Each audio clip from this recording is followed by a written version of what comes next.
something happen. Welcome back to the Convo Couch, everyone. I am Pasta Jardula. And I'm Fiorella. And Johnny Sue is still spinning on those ones and twos. So we have a great show for you tonight. We want to remind everybody, if you haven't got a chance to go over to our ROKFIN, ROKFIN, please do so now. Wednesday night, we have the debates, so we'll be streaming over there.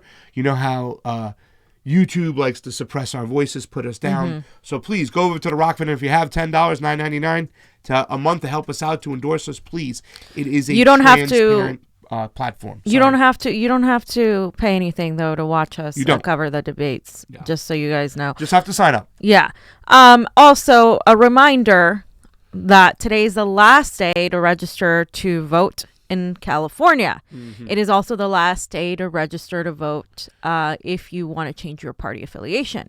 Now, you will hear the mainstream media, the Secretary of State website say you can change your registration the day of, that you can go and register the day of. You can. And you can. You can. You absolutely can. So 100%. But the problem is, Pasta, you're going to get a provisional ballot. No. And they don't tell you this. But let me tell you something. In California, they count the provisional ballots. No, fam. They count the provisional ballots. They didn't count over 600,000 of them. This is verified by multiple sources, including Greg Palast. And this isn't only a California issue. Provisional ballots have not been counted in numerous studies across the nation. Yes. So why risk that?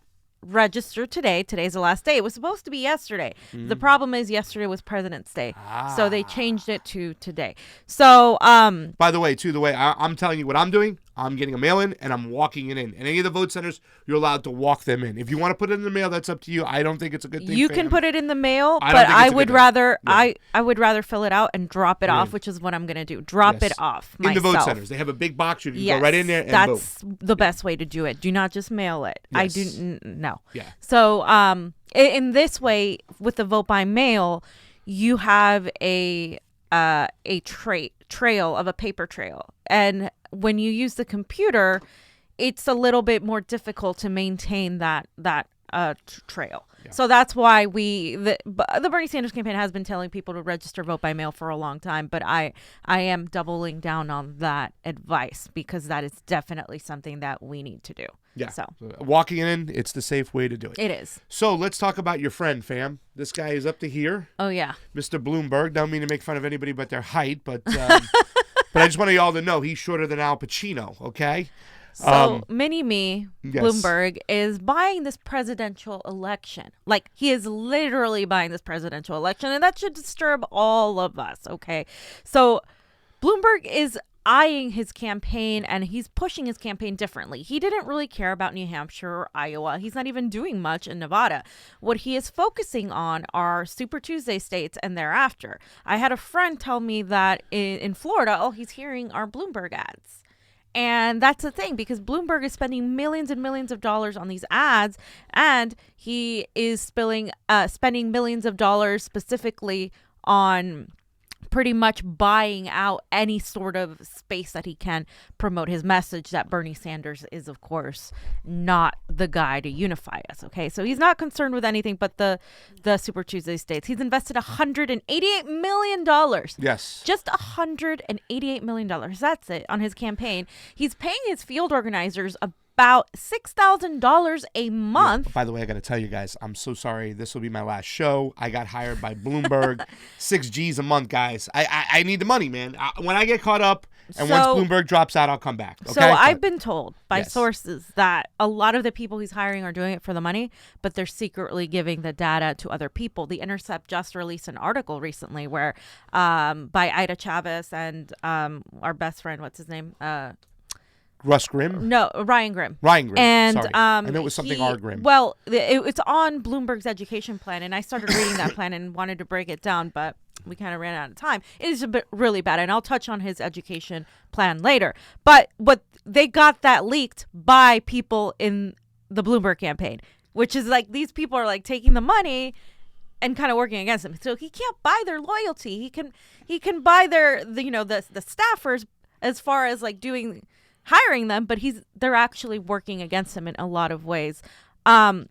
Bloomberg also spent about $10 million on a Super Bowl ad alone. Saw it. We were sitting there enjoying our food. We had good curry. We had good, just fine cupcakes. And all of a sudden, I almost regurgitated all my food because here comes Bloomberg in the middle of my Super Bowl Sunday fan. You know who else did that? Who spent $10 million on an ad? Tom Steyer? Donald Trump. Oh, damn. I was close. So that's where we can see the comparisons between Donald Trump and Bloomberg. They're pretty much two sides of the same coin here.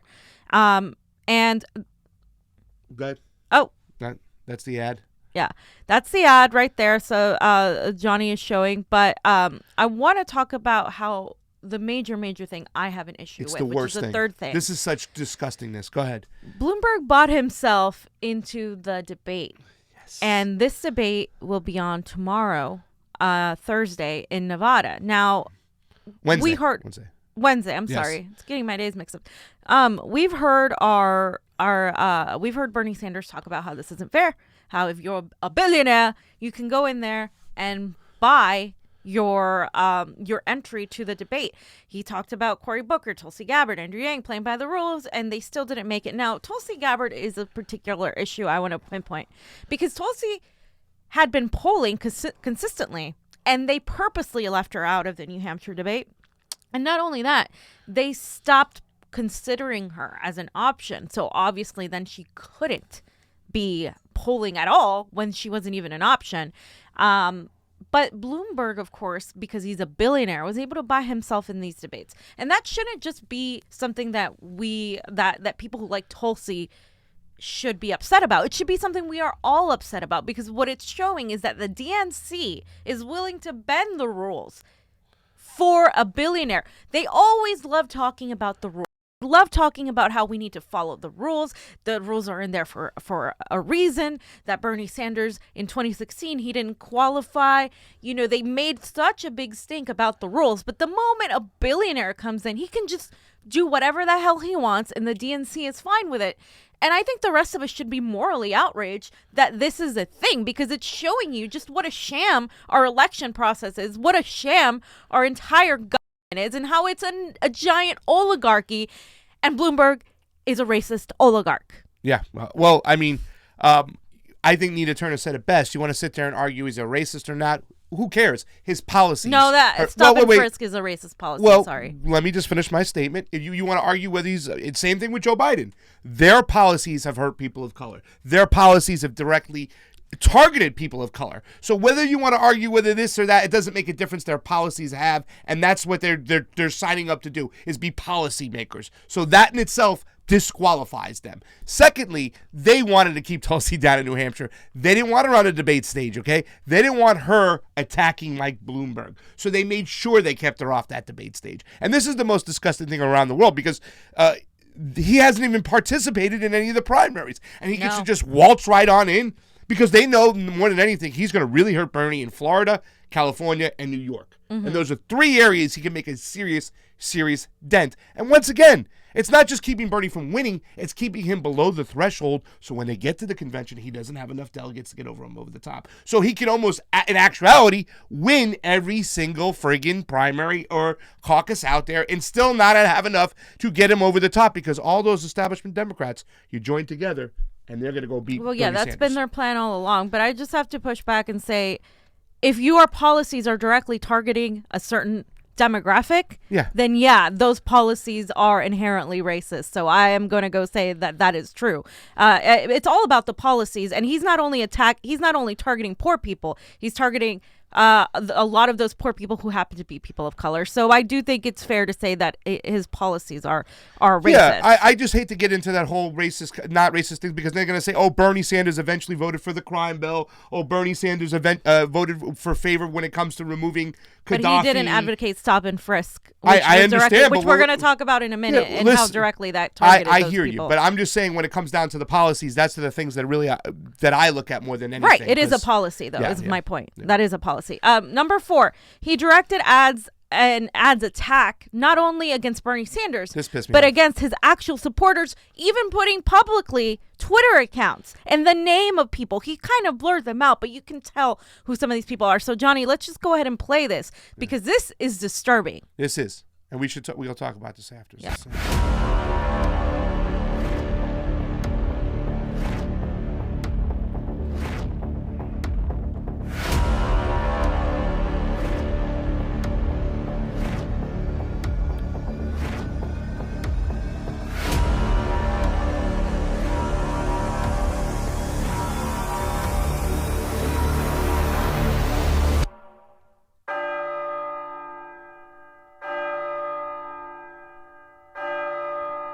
you play the wrong one? That's the one. It is vitally important for those of us who hold different views to be able to engage in a civil discourse. Yes. Okay. So this is the Shut ad. up, poor people. Who are you to complain? Right. This is Be the quiet, ad. poor people. Yeah, pretty much. That's what it translates to. This How is dare the, you speak up? This is it. I mean, this is like what he's saying. Oh, look at these Bernie supporters attacking me.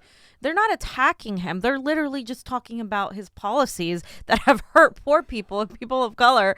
And now that has become the conversation. How they're angry. And going on Twitter and saying, look at all this stuff, because Twitter is a medium that a lot of people have access to, and it spreads viral information, and that's just the way it works. And so that's why they're going on there and talking about this. But now they gaslight you and say, oh, now the conversation becomes about these people being really rude online and really mean. But let's just ignore the very, very real nefarious actions that Bloomberg has taken against a lot of poor people. And then you have people like Joanne Reed, like Neera Tanden, like all of these blue check marks, like Jennifer Rubin, defending him, okay, against just to malign Bernie supporters. I mean, really? So we're gonna ignore Joy Reid, the attacks he's pretty much focused on Latino people and Black people, just because Bernie supporters were mean to you and did a money bag sign when it came to him. I mean, we need to stop giving them an inch on this, because the moment you say, oh yeah, well maybe we should, tone it down, is the moment they're like, see, you're right. See, these people, this is how they are. No, that's not what we're discussing here. We're discussing his policies and how they have hurt so many people. Okay, well, let's talk about this a little bit more, fam, because this kind of ties into that whole thing when we see R.L. Miller with the pledge to sign not to go after people or go after one another. What is the purpose of a primary for? Right. I mean, seriously, isn't the purpose of a primary to get in there, really edge out our differences? I don't know what this whole kind of mentality is. Don't attack us. You mean if we point out your policy, is that attacking you? Yep. Is that pointing out one's policies is not attacking them. It's ironing out the differences between the candidates in the primary, which is the whole purpose of the primary itself. Yep. So I really get upset with this whole attitude, and a lot of people in the Democratic Party, some of these establishment lackeys or establishment gatekeepers, they keep on pushing this kind of whole ideology that we shouldn't attack anybody. No, it's an establishment trick to try to quiet people down or make them feel ashamed for pointing out simple policy differences in a person's past. Hey, if you did it, we're going to talk about it. All right? Whoever smelt it, dealt it, whatever. If you did something out there, guess what? It's fair game. The people need to know about your past. Which brings us to another point, fam, because Bloomberg, and I'm from New York originally. My mom hated Bloomberg. He's from Amityville. Amityville, yeah. My parents hated Bloomberg. They hated de Blasio more too. But the real Bloomberg, a lot of people don't know who he is. And I think you put up a video right here, Johnny. You got the one, the real Bloomberg ad, the one we didn't know. Okay, we needed to know about this guy. Check this one out, because this one is really nice.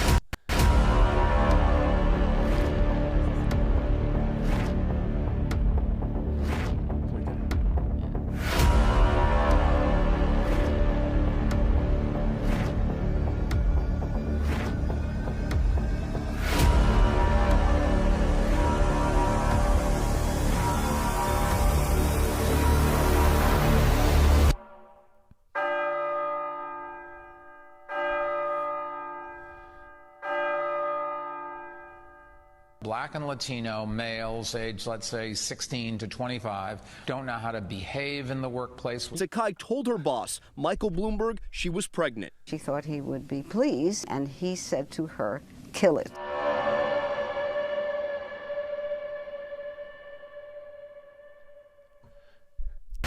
Johnny, what did you think about them using the same music? I mean, isn't that good? Like, from a production point of view? That's great. Yeah, that's great. Yeah, they kind of took that same music and planted there. Fam, go ahead. How does it make you feel when he said that Black and Latino people can't behave in the workplace? Males between 16 and something. How old are you? 25. All right, so Johnny does not know how to behave in the workplace, says Bloomberg, and we're going to help him out over here, ladies and gentlemen. Guys, if you got something we can do, how we can help Johnny behave in the workplace, says Bloomberg, put it on our Twitter, on our Convo Couch Twitter. You can hit up Fee or pasta or Johnny Sue ourselves. So, and by the way, I just really quick, fam, I just want to send a special shout out to Michael Cruz, who's back. We love our boy. Michael Cruz back in the game. We need you. We love you, brother. Thank you so much. Fam, go ahead. Sorry. I was just going to say, this is like Trump. I mean, he is Trump. Like Clinton. No. I mean, yeah, but Clinton. no, but it's like all of them. They're all the same to me. They're all the same type of candidate. That's why I don't understand differentiating between Clinton, Bloomberg, and Trump. They're all the same. Yeah. They're all rich. They're all elitists. They all have done things to poor people and people of color. They all are. The difference is one decided to put a D next to his name now. He was a Republican before. And then the other one went from a Republican to a Democrat. And then Hillary went from a Republican to a Democrat as well. Yeah. And so that's the thing. These labels, these party loyalties mean nothing. They mean absolutely nothing. They all hang out. They're all friends. There's no difference between these people. So when people are like, anybody but Trump, we need to get Trump out of the White House. Yeah. You want Bloomberg in the White House? To me, personally, this is my personal opinion, Bloomberg is worse than Trump. Why? Because Bloomberg has the Democratic label next to him, and he is putting Trump as if Trump is any different than him, right? Yeah. He's saying Trump is evil. Okay, Trump is evil. But that's going to get the neoliberals, the establishment, to feel like, let's say he wins, which he won't, but let's say he wins against Trump, to feel like there was some sort of victory because we got big orange man bad out of the White House. And it's going to pretty much make people complacent again. Yeah, it would destroy everything we've been working towards. Yeah. So to me, if I wouldn't vote for either of them. But if someone was going to like make me vote for either of them, I would unfortunately have to vote for Donald Trump as a lesser of evils. And I wouldn't, obviously, I'm not going to, but I see a lot of people kind of thinking like that. No, I think a lot of people will vote for Trump over Bloomberg, over Biden, over Pete Buttigieg. I really do think that. And there's so a famous sad. picture. So I put it on my Twitter, Johnny. I know you're looking for something, that golf picture, but there's a picture of Trump, Bloomberg, Clinton, and Giuliani just hanging out. I mean, it's pretty funny. There it is. There it is. I mean, look at this shit. I mean, come on, dude. Same old, same old. I didn't think we would go there today, but yeah, there it is. That's all you need to. So, fam, it's a big They hate each club, other, though, fam. and you ain't in it. They hate each They other. just pretend to hate each other. So you guys, it's a show. It's a fucking show. circus over there. It's disgusting. And it is disgusting. So Pete on Twitter also talks about Bloomberg on the farmers can't work in information technology. And he has a little thing coming up over here. So Michael Bloomberg basically says, I can teach anyone how to be a farmer. I dig a hole, 2, put a seed in it, 3, put dirt on it, 4, and add water, 5. Yeah. Up comes the corn. And so let's hear Bloomberg as how he talks about farmers. And this is why I say he's going after Florida, New York, and California. He's not really running for president. He's running to fucking take away votes from Bernie Sanders. Anybody, even people in this room, so no offense intended, to be a farmer. It's a process. You dig a hole, you put a seed in, you put dirt on top, add water, up comes the corn. Then we had 300, you could learn that. Then you have 300 years of the Industrial Society. You put the piece of metal on the lathe, you turn the crank in the direction of the arrow, and you can have a job. And we created a lot of jobs. 98% of the world worked in agriculture. Today, it's 2% in the United States. Now comes the information economy. And the information economy is fundamentally different because it's built around replacing people with technology. And the skill sets that you have to learn are how to think and analyze. And that is a whole degree level different. You have to have a different skill set. You have to have a lot more gray matter. Which when in the conversation I can somewhat see where he's going. But once again, it's like disenfranchising and putting down the people who do the simple things in life that take a lot of time. Exactly. It takes a lot to get up in the morning and plant a ton of corn and make sure it's done right and to do it properly without poisoning our food. That's what we need to get back to. We need to get back to that. Yeah. And it's really a shame because the guy who used to sweep the streets or sweep the docks like my grandfather back in the 60s had a life. Could live a good life, could buy a house, could go away every year, could send his kids to college, could sell that house, could die peacefully and stuff like that. Now, if you sweep the docks okay? Or you sweep the streets, you live on the streets. And it's a shame because this type of mentality in itself really is demeaning of the people we need most in our society to produce those things that we need to survive. Exactly. And he's pretty much talking down to any person that has manual labor as their job. And we do need to get back to that. And he, from a business perspective, he sounds intelligent and he sounds like the guy that comes into your company and wants to cut costs and wants to, just he talks about creating jobs, but the jobs he's creating aren't going to help anybody but the people at the top. And so I can see why people who are business minded fall prey to his thinking, but what they don't realize is that he's not even speaking to most business people. He's speaking only to a very small percentage of those at the top. Yeah. And I want to hear more of we have to take care of the people who are on the lower levels of our society, on the workforce, whatnot. Their jobs are just as important and we should take care of them as well as the people who are involved in the information age. Johnny, by the way, Gloria Jones with a super chat contribution, as it's always appreciated on the couch. She goes, I think Johnny is doing a magnificent job in the workplace. I'd write in his dolphins noise before voting for Bloomberg. There it goes, Gloria Jones. Thank you so much. And she goes over to our Johnny's ROKFIN. dolphin noise. That's hilarious. Johnny's dolphin for president has got to be one of the things. Guys, if you're not up on our ROKFIN, please do so. We'll be streaming the debate there tomorrow. Fam, on education and being a person who lived in New York for a little while, we went back and was always connected to New York. Bloomberg has always been a school choice type of person. Right. Go ahead. He's been very, very pro charter schools. Yes. His whole life. And let's kind of dig into here because he specifically mirrors Trump and Betsy DeVos. Bloomberg has attacked teachers unions viciously and scapegoated educators, spending most of his tenure as mayor fighting against the United Federation of Teachers, or the UFT. And he compared them to the National Rifle Association, or the NRA. If the UFT wants it, it ain't good, he said. He has also expressed contempt for teachers. In 2011, during a speech at MIT, he suggested that if he could have his way, he'd weed out all the bad New York City educators by cutting the number of teachers in half.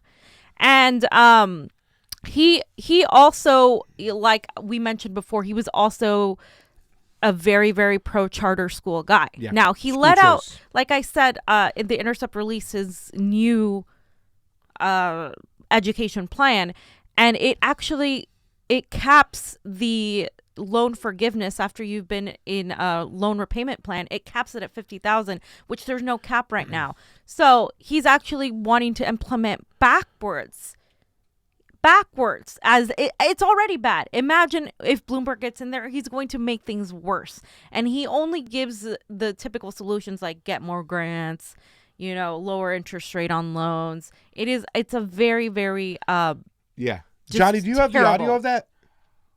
You said you had the audio of this one here? She hasn't talked about that yet. Okay. It's not for the school one, it's for the stop and frisk? My bad. I'm sorry. I'm jumping the gun here. Sorry. The other thing that is one of Bloomberg's major issues right now is what we all know as stop and frisk. Now, stop and frisk is what I meant when I said he was directing and targeting the Latino and the Black communities in America. And stop and frisk was something that Bernie Sanders finally started bringing up. Because it's one thing to attack Bloomberg on being a billionaire, which is, yes, you're running against Trump, you're running against Bloomberg, you're running against Steyer, all these billionaires. But we also have to note the way he has behaved towards minority communities. So according to Slate, they interviewed the lawyer who went against Bloomberg, Darius Charney. And he said, when Bloomberg first entered office in 2002, the NYPD recorded about 92,000 stop and frisk encounters. By 2011, his 10th year in office, which is insane, that number had ballooned to almost $700,000 people. Meanwhile, the crime in the city continued to go down. And then along with that, you see Kelly in his senior leadership in the NYPD was putting out a message that stop and frisk needs to be a primary crime fighting strategy for the officers. So he made that his focus. He made it his focus that this is a way to target the crime in New York. But Pasta, you lived in New York. Yeah. It's kind of funny because I want to talk about this real quick, but stop and frisk this is the second one. Yeah. So here's the thing when it comes to I want to go back to when Giuliani was president, was mayor and whatnot, and he took over the role of New York. Now, New York, Manhattan itself was a pretty dirty place. There was a lot of homeless people. There was a section of Manhattan that had a lot of porn vendors and porn stores and whatnot. It wasn't always the cleanest place. So Giuliani was known, and once again, he wanted to increase tourism to New York, and to do so, he had to act with a swift fist. And people would always make the joke, okay, he closed down all the porn stores, he closed down, and he did it in an unjust way, and he took all the homeless people and he kind of moved them out. You know what I'm saying? And a lot of people have always made that joke. Where did Giuliani take those homeless people? Some people would say he took it to Jersey. And they made a book about it, The Tipping Scale, and how he cleaned up Manhattan. But the process in which he did it was very, very against our civil liberties and against our civil rights. Now enter Bloomberg years later because, okay, what does he want to do to help the tourism? He wants to make sure that nobody carries a weapon on the subways or nobody carries a weapon in Manhattan. So he wants to increase the tourism. But when you do so, when you do stop and frisk and you implement that, you're pretty much saying that any minority that walks there whatsoever has the right to be stopped and frisked. And here's the problem with that. Yeah. Now you search a kid and he's got a joint on him. Now you can arrest him. It opens up the door to arrest these kids or, put them behind bars for whatever reason, you know what I'm saying? And it didn't just target just the weaponry. Now it says any, young minority that wants to walk or have a joint or something like that, they're subject to get arrested in Manhattan. So it opened up the door to a plethora of just nefarious, dirty, racial fucking acts by the police officers because they had the green light to do so. So it was once again Bloomberg's tactic of an iron authoritarian fist of trying to clean up in the name of let's keep it clean, let's let it. So, and a lot of people go along with this because you have a lot of people dependent on business in Manhattan. So they supported Bloomberg when it came to these actions. So it was a disgusting time, and it was a racially motivated law. And he's got you own it, you got to wear it. So it's his. So we have the Johnny says he has the audio recording, but according to this audio recording that surfaced recently, this shows how Bloomberg thought about the stop and frisk when he was defending it back as early as 2015. He said, you've got to get the guns out of the hands of the people that are getting killed. And the idea was send cops to minority neighborhoods and search people. Why do we do it? He was asked, because that's where the crime is. So he's directly saying that the criminals are the minority communities. Yes, pretty much. And of course, those are the ones that are going to be stopped and frisked. And those are the high crime areas. Those are where the cops are, he said. And then, they're going to stop people, of course, there naturally. And of course, the strongest proponent of who gets stopped is going to then be race. And it's the mentality of a Bloomberg that says, okay, this is where the crimes happen. We're going to go there and fight that crime rather than say, okay, Bernie Sanders, why is there so much crime? Maybe it's the poverty level. Maybe it's the income inequality. Right. So you know how we're going to stop that crime? We're going to give jobs. We're going to give education. We're going to give money. We're going to give infrastructure. That's going to stop the crime. And that is the real way you stop crime. Poverty leads to crime. You take away the poverty and you lessen the poverty, you lessen the crime. Plain and simple. It's the only way to really attack it. Okay, so let's hear the... 95% of the murderers, and murder victims fit one MO. You can just take the description, Xerox it, and pass it out to all the cops. They are male, minorities, 15 to 25. That's true in New York, it's true in virtually every city. It's one of the unintended consequences is people say, oh my God, you are arresting kids for marijuana that are all minorities. Yes, that's true. Why? Because we put all the cops in the minority neighborhoods. Yes, that's true. Why do we do it? Because that's where all the crime is. Well, yeah, that's the kind of POS he is. I mean, there's just no other way of putting it. He doesn't care.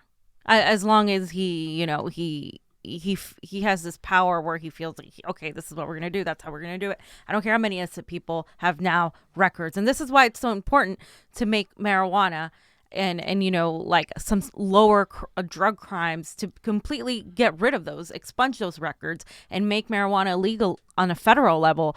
That way you aren't you eliminate all the black and brown people that are in jail for selling it to, of course, many white people who have now made it a wealthy business, and they're fine. But then you have the poor communities in jail that are still serving time for literally having marijuana. I mean, this is just disgusting, and Bernie Sanders is actually going to do the opposite of that. And the only other candidate, of course, that's really focused in on that is Tulsi Gabbard, who is focused on completely making this so legal on the federal level. And it goes, no more jails and incarcerations, just rehabilitation and just, decriminalizing everything. So. Yeah. I mean, once again, you put education, you put money into these neighborhoods, there'll be less crime. Yeah. Simple. Income inequality is the biggest problem, stuff like that. No. And as far as I'm concerned, the next crime that should be committed is eating the rich. And, well, I'm talking about the uber rich, so don't worry if you got a few bucks, you're okay. But if you're Jeff Bezos, you'll be my Bloomberg, breakfast. You're definitely going to be Bezos breakfast. So another problem that Bloomberg has run into, yep, that is probably one of his biggest problems, I would say top 3 for sure, is Bernie Sanders and Bernie Sanders' monumental support by the working class, because the working class sees Bloomberg as this evil monopoly guy with the monocle and the hat. Yeah. I mean, that's how I see him. So Sanders is a front runner. And as much as people want to argue, he just had 2 giant rallies, 2 in one day, one in Richmond, California. And then the other one was in Tacoma, Washington. Tacoma, Washington itself, state, was a heavily, heavily huge Bernie state. So the first picture Johnny showed was in Richmond, and had about over 10,000 people. The second one is in Tacoma, which from our friends in Washington, every seat was filled. It was actually more than 17,000 according to them. Yeah. According to the press mail I got, it was at over 17,000, but they were saying there's people in the outside that couldn't even get in. And I mean, just look at that. Nobody else has these rallies, of course. And so Sanders has taken it upon himself in the campaign, and his surrogates have taken it upon themselves to go after Bloomberg. For one, Sean King has attacked him for years because Sean King is from the area. And David Serrata is another one that has been going after him. But Bernie Sanders posted a picture of Bloomberg and Trump hanging out. And that is something that, to me, is kind of bold for Bernie, because he hasn't really done that enough, I feel. And this is the kind of thing we like, because Bloomberg, of course, went and talked about Bernie's new bro is Donald Trump, and saying that Bernie and Donald Trump are together, which is ridiculous. And then Bernie, of course, goes and posts a picture of Donald Trump and Mini-Me hanging out, playing golf, the usual business sport. I still like the one with Giuliani and Clinton. Yeah. I wish he would go that savage and stuff like that. Bernie ain't there yet. Yeah. And I'm saying, join the Trump bashing team. But I like the one with Clinton on it. And then David Serrata, of course, said after the financial crisis, Mike Bloomberg defended Wall Street execs and blamed the crisis on poor people. Quote, it was not the banks that created the mortgage crisis, he said, according to thinkprogress.org. Quote, we always tend to blame the wrong people. We blame the banks. Oh, we blame the wrong people. So David Serrata is another surrogate that's been pretty much going after Bloomberg. And this is exactly what the Bernie campaign needs to be doing, because Bloomberg is, to me, one of his top 2 biggest rivals, especially right now, because he is somehow getting the numbers in African-American community. He's going after them. And in places like Florida and the South, he is spending a lot of money on ads. So the people who aren't informed can hear him, and he sounds presidential, and they don't know anything about it. They're like, oh, this guy's attacking Trump. Oh, this guy is a Democrat. Yeah. Okay. And unfortunately, we have to fight against that misinformation. The mainstream media is, of course, empowering him. He got himself into the debates. So Bernie Sanders and his team are doing the right thing by directly going after Mike Bloomberg. And let me say this much, too. It really makes a difference when you have that money. Tom Steyer, we talked to the lady in Hart's location. She voted for Tom Steyer. Mm-hmm. Why? She doesn't have internet where she's at. She doesn't even have a TV, right? She has radio. And radio ad after radio ad after radio ad had Tom Steyer in it.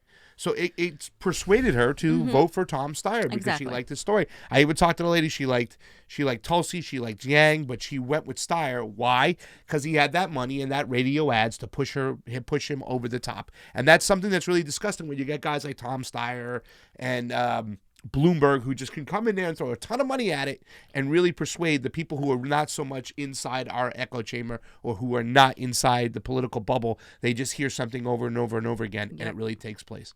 So, and I just want to point out to Bernie Sanders' direct speech against Bloomberg, which prompted Bloomberg to add against Bernie Sanders. But the difference is Bernie Sanders is simply saying who Bloomberg is. And he said in this quote, and we can play the video, Johnny, the simple truth is that Mayor Bloomberg, with all his money, will not create the kind of excitement and energy we need to defeat Donald Trump. And that is true. Bloomberg, of course, is going to push people to actually vote for Donald Trump. So let's play this.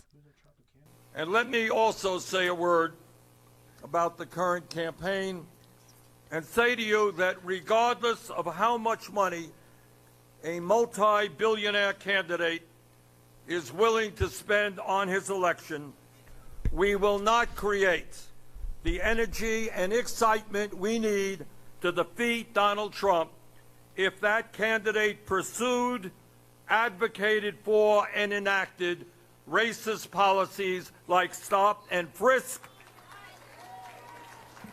which cause communities of color in his city to live in fear.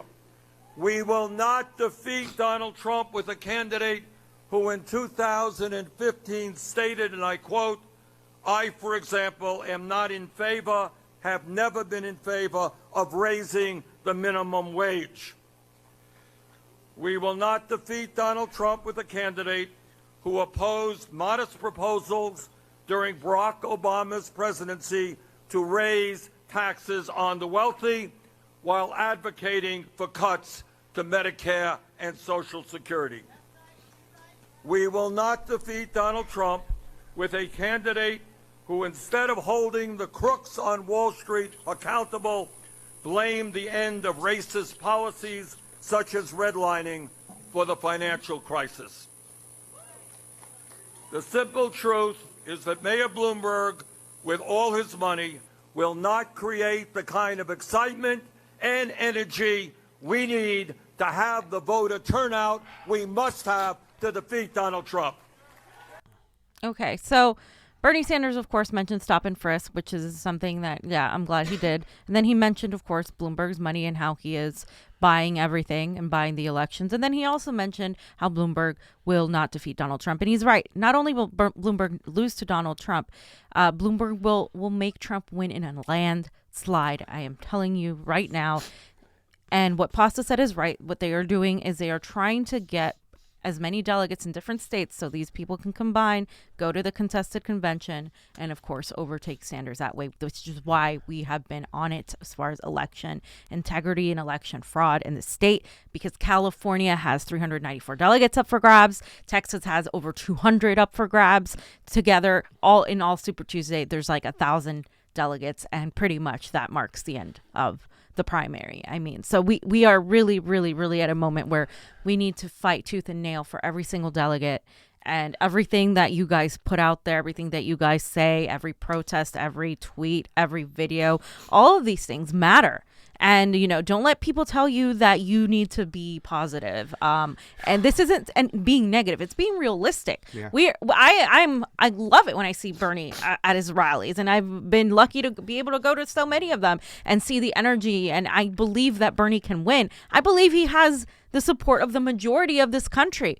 But unfortunately, that's not where my focus is right now, because my focus is on making sure that all those millions of people get their vote counted. And if they don't get their vote counted, as we saw in Iowa, what difference does it make when he and Buttigieg are coming out with the same number of delegates? It doesn't. And so unfortunately, we some of us have to look at also how we get these votes counted and what we can do to make sure that we have a fair shake at this process. Yeah, and some people will be getting calls from me today. We'll talk a little bit more about that. What Fiorella said, just ignoring this stuff. It's going to be a shit show here in LA. It's going to be a shit show. And I'm sick and tired of hearing people defending Dean Logan and his whole, he led a disinformation, a misinformation, whatever you freaking call it, campaign. And we have him busted. Okay. He's sitting there saying you can change that day. All right. I don't want to get into the LA thing, but let me just read some Super Chat contributions. We'll get into it. But really quick, first, Johnny, also what you said, Donald Trump will destroy Bloomberg. He will. Look at this little statement right over here. Minnie is illegally buying the Democrat nomination. They are taking it away from Bernie. Again, Mini Mike, major party nominations are not for sale. Good luck in the debate tomorrow night. And remember, no standing on boxes. He's going to destroy this guy left and right, okay? Elijah Freeman, thank you for the super chat contribution. As it is always appreciated on the couch. Miss you guys. Where can I find Real Mike ad? Chloe Jones. Thank you for the super chat contribution. Is always appreciated on the couch. W, all this Bloomberg nonsense. Are we going to save Savage Burnmaster 1987 at the... Are we going to see Savage Burnmaster 1987 at debate tomorrow? Your streams are the only way I can bear these debates. I know, because we have good fun signs, all this other shit. And thank you for the super chat contribution from Oz LaFay from Washington. Thank you, Oz. We love you, the land of Oz. If you haven't checked them out, go check them out. And all our Washington Bernie crats up there. We love them. We love you. Tacoma, the land of Oz, loves the Convo couch. Washington raises the roof at the Dome for Bernie. That was amazing. So we also have your friend, fam, Elizabeth Warren, and this is really getting ridiculous right now. And I should have went and got it, but I didn't want to put it up there and cause more problem. But Bernie fans and Trump and Elizabeth fans, I saw with the hands together. Progressive California delegate post a picture with the Bernie and the Liz fans. No, dude, that's not gonna happen. Can we stop pushing that idiocy? At this point, Elizabeth Warren is taking votes from Bernie because she needs to, I don't want to call her to drop out, but I mean, come on, I don't want to call anybody to drop out, but if somebody's taking votes, it is Warren, and I mean Biden at this point as well. But let's just see what Elizabeth Warren said, because there's a couple of things that Elizabeth Warren could have done to kind of be like, okay, I'm not gonna double down on the attacks against Bernie and Bernie supporters. Instead, though, she has tripled down on these attacks and has actually agreed with the likes of Buttigieg and Bloomberg when it comes to Bernie and his supporters. So, Ali Vitali said, asked about online attacks from Sanders supporters and if he has done enough to condemn them. Warren tells me Sanders, quote, has a lot of questions to answer here, and that, quote, that is not how we build an inclusive Dem party and not how we beat Trump. We do not build on a foundation of hate. Okay.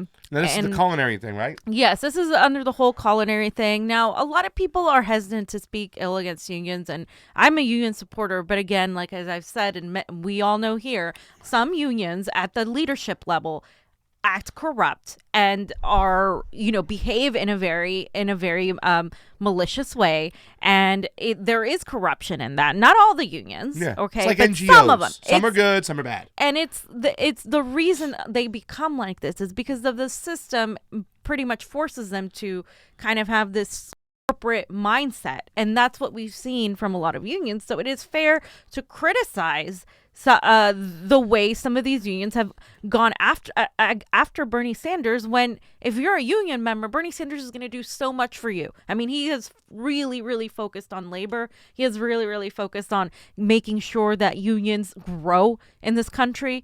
And that is what this whole culinary situation is about. But let's go ahead, Johnny, and play the video that we have of Elizabeth Warren in the grocery store. She should have been by the beer. We can buy the 6-packs. Someone who's actually come under that attack before, back in Iowa, back in January. Do you feel like he's done enough to condemn the culture online that stems from his movement? I've said before that we are all responsible for what our supporters do. And I think Bernie has a lot of questions to answer here. Do you feel, and you... Okay, can we say something? You're not always responsible for what all your supporters do. You can condemn them and say stuff, but individual people who support you and stuff, it's like you didn't go and tell them to do that. So how are you responsible for that? I mean, it's just dumb. I mean, it's like if we were responsible for somebody that watches the Convo Couch for saying something like, you can condemn and say, hey, we don't agree with these vicious attacks against blah, blah, blah, which Bernie Sanders has done. But let's turn it around. Has Elizabeth Warren condemned some of the vitriol her supporters have any of the other candidates who call Susan Sarandon the C word, who call, they just literally attack us. You dismiss the women that vote for Bernie. They completely, it's gaslighting. It is, stop paying mind to it.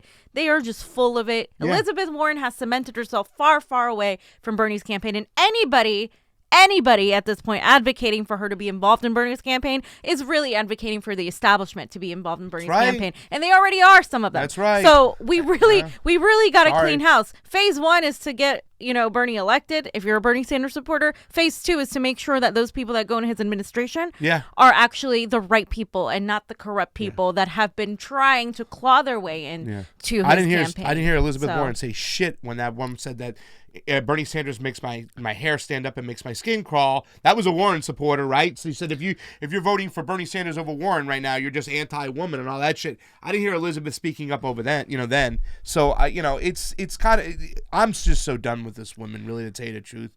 And I'm just waiting for her to drop out and stuff. And to be honest with you, I don't think a lot of the supporters that are left with her and remain with her are really going to Bernie Sanders. No, anyways. I think that I do think some of them will, but I think some of them won't. But a lot of them have Amy Klobuchar and have I swear some of them would even rather go to the Tulsi Gabbard because she's a woman. Well, it's just crazy. At this point, though, I think that Elizabeth Warren's better than Amy Klobuchar on foreign policy, maybe.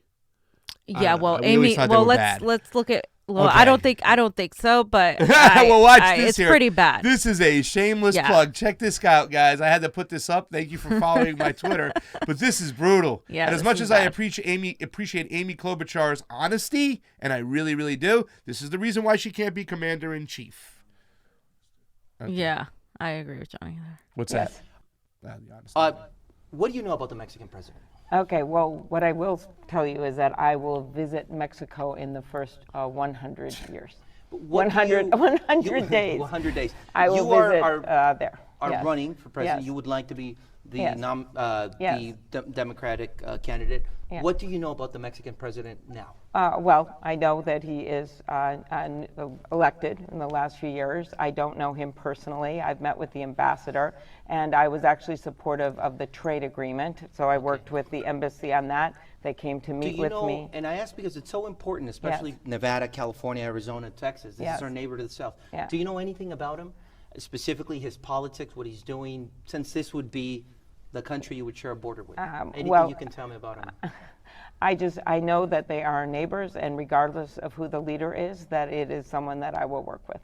Do you? I'm sorry to ask this, but do you know who he is? Do you know his name? Yeah. I know that he is the Mexican president. But can you tell me his name? No. So. Don't you think it would be important, if you're running for president, to know who the president of Mexico, the country to the south of the United States, is? Yes. Because it affects so many Americans. Mexican Americans are the largest Hispanic, the largest number of Hispanics in the U.S. are Mexican Americans. Of course it is, yes. Is there anything specifically you can tell me that you do know about Andrés Manuel López Obrador or what he's doing in Mexico that has a direct effect on all of our border communities? Well, what I do know is that we have had issues, of course, with asylum and people coming up. I actually visited Mexico under the previous president, and went there and led a delegation there to work on human trafficking. And I met with the Attorney General at the time, and we had a very positive meeting. So I didn't meet with the president, I met with the Attorney General. Okay. And then I also, if I could finish, and I also have been very supportive of the USMCA trade agreement. I've also been very supportive of trying to work on the asylum cases and the like. So. We have. Well, at least you didn't say USDA trade agreement, Johnny, right? So, I mean, but once again, and really quickly, fam, I know you guys probably don't disagree with me on this. I've always thought that she's been an honest person. I just thought her policies were all over the place, and I thought she was terrible in foreign policy. Even when we got to meet her that day in Long Beach when she was at the questionnaire, she was walking out, and I was like, Amy, I'm so sorry that the Minnesota lost to Iowa, and she stopped and she looked, and she's like, I know, my Golden Gophers were doing so good and stuff. You know, the lady in Hart's location, when I asked her, she said, she appreciated her honesty, and more or less she really appreciated the way she defended herself. Yeah. I mean, the debates. She comes off as definitely more Midwestern, more like hi, like that kind, like a wine mom, honestly, to me.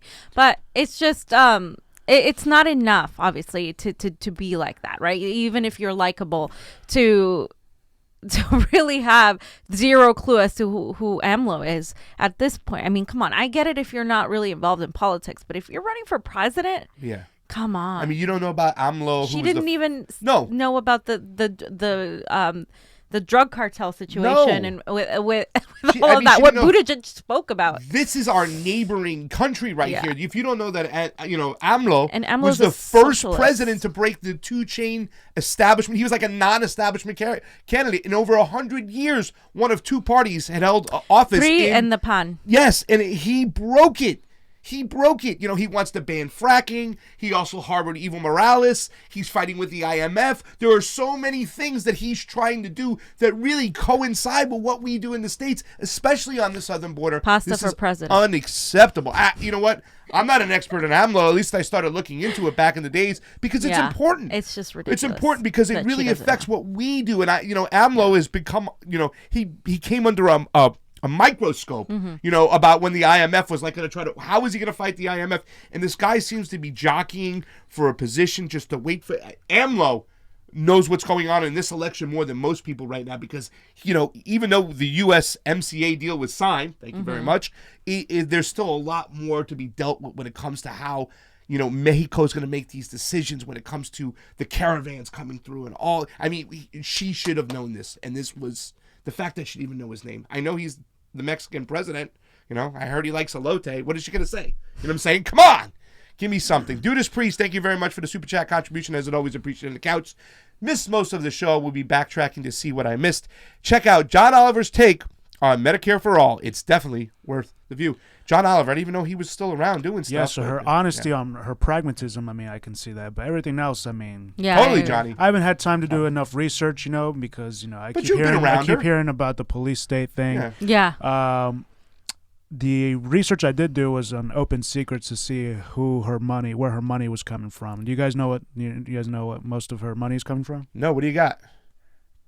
Large donors. It's coming from large donors. So Bernie and Tulsi are the only candidates that have the biggest amount coming from small donors. Yeah. Small donors. Yeah, but I remember when I looked at it a long time ago, I didn't see a lot of military money there. No, but large donors, just like wealthy people. Yeah, I understand too, but but also that matters. I mean, Bernie Sanders doesn't have a single billionaire in his FEC. That is true. So. There's a lot of people in the Midwest that really want to see her come through. So. I mean, I looked at that Open Secrets when she first started running too as well. So, anything else, Johnny? Go ahead. Yeah. Okay. Yeah. So there were a few Mike Bloomberg things I wanted to show. I mean, here's Cornel West speaking before getting arrested in Harlem at an Occupy Wall Street affiliated protest against Stop and Frisk in October 2011. Yeah. I was not aware that Stop and Frisk happened in 2011. I didn't know. I thought when you guys were the media was talking about Stop and Frisk, I'm like, oh, that must have been in the 90s or 80s or something. No, it was in fucking 2011. Are you serious? It was after that 2000. was 9 years ago. Yes. That was 9 years ago. I had no idea. I was in middle school. To our brothers and sisters in the police department. We know you working class too. We know you're working class too. We know you struggling for wages too. We know you're struggling for wages too. You struggling for benefits too. You're struggling for benefits too. In the face of the corporate greed at the top. In the face of the corporate greed at the top. We also know we got to bear witness. We also know we got to bear witness. What we think is right. What we think is right. What we think is just. What we think is just. What we think is moral. What we think is moral. You got to take us to jail. Get ready to take us to jail. So you got to take us to jail. Get ready to take us to jail. Yes. Have a word to our brothers and sisters. So Cornel West, of course, is an ardent. He really does not like Bloomberg. Bull Moose Note with a great post. Always on great there. Instagram. And by the way, that's called the People's Mic for those of you who don't understand that. And they do that, stem from Wall Street protest, Occupy Wall Street. And somebody would say something and the whole crowd would repeat it, and they would repeat the process so they really get the message out there. So I like that. Okay, and then a couple other things was Not All Heroes Wear Capes from Fierce Progressive. He's talking at the Virginia Dems. I ain't no idea this happened. He protects racist systems. Yeah, that got like 1 million. How many views did that got, Johnny? You got millions, right? This one's only got 300 on Fierce Progressive, but it's somewhere Fierce Progressive. You copy. So, yeah, somebody else had like 1.5 million views on that one. Hey, Mike, say stop and frisk. Racist piece of shit, Mike. Redfish Stream, which is an affiliate of RT, I think. They caught this. They caught this journalist. Hey, Mike, say stop and frisk. Racist piece of shit, Mike. Pause. I need you to do some shit like that. Well, I know. Well, I don't want to do he that. tried, and look what almost happened to him. God, Jesus Christ! I got grabbed by a friggin' security guard in New Hampshire and stuff. But yeah, I mean. And then the last thing is Mike Bloomberg is considering picking Hillary Clinton as his running mate in 2020. Yes. Democratic race to help take on Trump. Yeah. Let him. If we know Hillary does anything, anything she touches just turns into rot. I mean, she's just toxic at this point. The moment he gets Hillary Clinton on his side, people are going to be like, oop, let's run away. I mean, Hillary lost to Donald Trump. So by all means, Mike, go pick her as your VP and see how bad you lose this election. I think at this point, that's actually a benefit to the Bernie Sanders campaign and to the movement. So. Johnny, if you go to Taylor Hudak's Twitter real quick, this is something really quick. It's at the top. She has it pinned. Yes. And this is something, fam, I wanted to talk to you about as well, because, Max Blumenthal talked about this situation that Bloomberg went through. You're going to have to speak for stop and frisk. It should be at the top of her page. Bernie Sanders is going to have an answer the more they approach him about Julian Assange. I think this is really going to heat up, and Bernie Sanders is going to have to come out with something when it happens, because as we get closer to the extradition trial, where he might have to come to the States, and if he comes to the States, it's all over. A lot of people say, especially the Action for Assange people, he's going to need an answer. Here's Taylor Hudak with a quick video with Max Blumenthal. Check it out. Law in Queens, we just wrapped up a Free Julian Assange event, which was held by the Courage Foundation, and I'm joined right now by the Gray Zone editor, Max Blumenthal. Max, how are you doing? Good. I know it was a long day talking about Julian Assange and issues related to the free press. One point that you brought up that I thought was very important was putting pressure on the candidates to speak out about Julian Assange. We know that the Sanders campaign has yet to issue a statement about Julian Assange. What do you think they need to do, and what do supporters need to do to ensure that he does speak out on this issue? Well, we have to make it clear that this is an issue that is actually a winning issue, that there's a critical mass in support, not just of Julian Assange as an individual, but as on the principle of having a journalist jailed because they have views that are unpopular among the intelligence services and the elite. And there are many who will say, the DNC is going to freak out if you express any iota of solidarity with the person who published the internal emails of the DNC that embarrassed them so much. And yeah, they probably will freak out, but the fact is they're already freaking out about Bernie Sanders' candidacy. They're already against him, and Bernie Sanders is already running not just for president, but for the next target of a deep state coup, which will be much more ferocious than the one that targeted Donald Trump. So he has to understand what the stakes currently are and defend Assange on the principle of international law, on the principle of free speech, on the principle of press freedom, and also on the principle of U.S. law around extradition. It would be extremely demoralizing for Bernie Sanders supporters if Assange were extradited and hypothetically Bernie Sanders were then elected and came into office while this trial was taking place in the Eastern District Court in Virginia. What would Bernie do? So he needs to put the brakes on now before such a scenario unfolds under his watch. In addition to that, many... He further goes on in the thing to say that, like just like Bloomberg, like they got him in a stop and frisk, they're going to do the same thing to Bernie Sanders. And actually, we are posting a video on YouTube. It's coming up a premiere in a couple hours, about an hour and a half, from Dak Rolu, who talks about he was the one who questioned Bernie Sanders in the line. It was kind of catching Bernie off guard. It was in the middle of him shaking hands. But that is something I think that's going to constantly happen, fam. And it's something that I hope a lot of Bernie Sanders supporters start pushing Bernie Sanders to speak out against. So it's just one of those things we have to. Yeah, I mean, and here's the thing. A lot of, not a lot, but a significant amount of Bernie supporters have said, well, he can't focus on that right now because, he's focused on his campaign and blah, blah, blah. And he doesn't want to upset the DNC because, the DNC, like, he's so close to winning and they're going to say mean things about him. They're going to try. They already are. They have never once stopped. Yeah. This whole idea that we need to appeal to centrists and we need to make them happy is not the way to go because they're still talking shit. They're still going to do whatever it takes to malign Bernie Sanders. They have not stopped not once this whole time. And all Bernie Sanders has done is taken the higher road. Yeah. That's what he does every single time.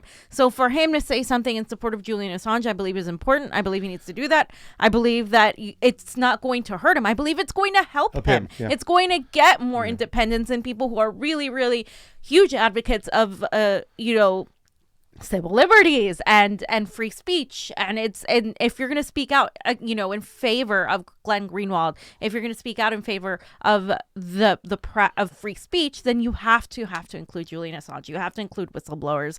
And like Max said, the focus was because he was telling the people the corruption that the DNC was pretty much just running rampant with.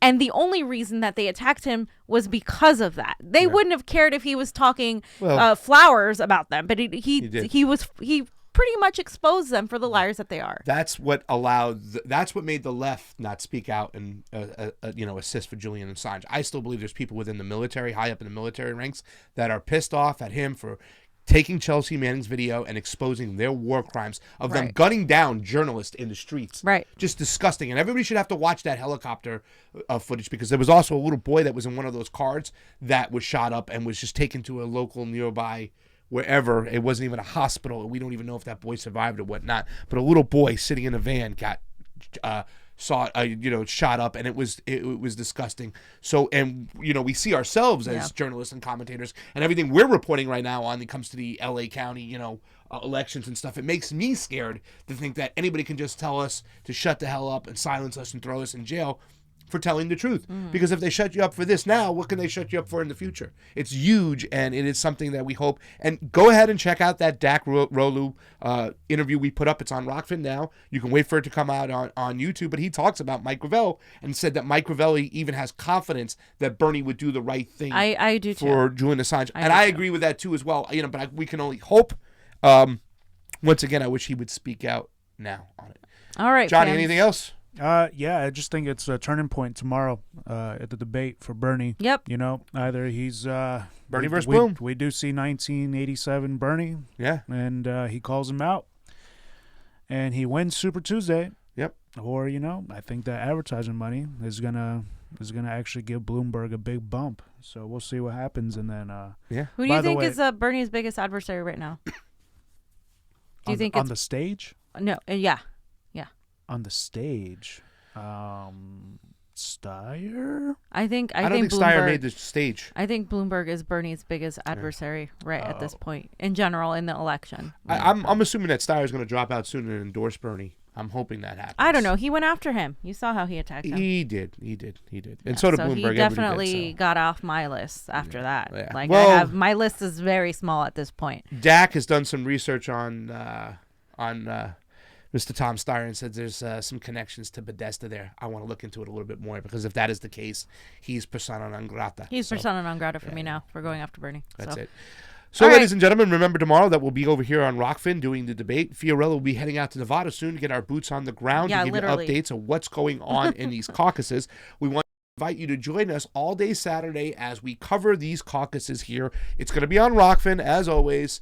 So get onto our ROKFIN, sign up. You don't have to pay to play, but if you got a few extra bucks and you can help us out with a $9.90 endorsement, please do so. And you can jump in on the benefits of ROKFIN by getting into Ethereum and buying some Ray token. It is a cryptocurrency-based platform. We don't want to talk about that so much, but it has blockchain technology, and it is really awesome, and it is a transparent monetary system. So was that it, Johnny? Yeah, just Golly G. Willikers gave us a super chat. You're both great. Hey. Thank you. I didn't see that. Golly G. Willikers. Golly G. Willikers. Thank you for the super chat contribution, as it is always appreciated on the couch. Pasta's sick. Pasta has a coronavirus. I do, but I only drink Modelo. So for Pasta Jardula, Fiorella, Johnny Sue on the ones and twos. Tina and I will be at the caucus talking to people. At the debate tomorrow in Vegas, and we're going to be interviewing people. So please watch us tomorrow. Yes. Here. Convo out. Convo couch. Bye. Peace.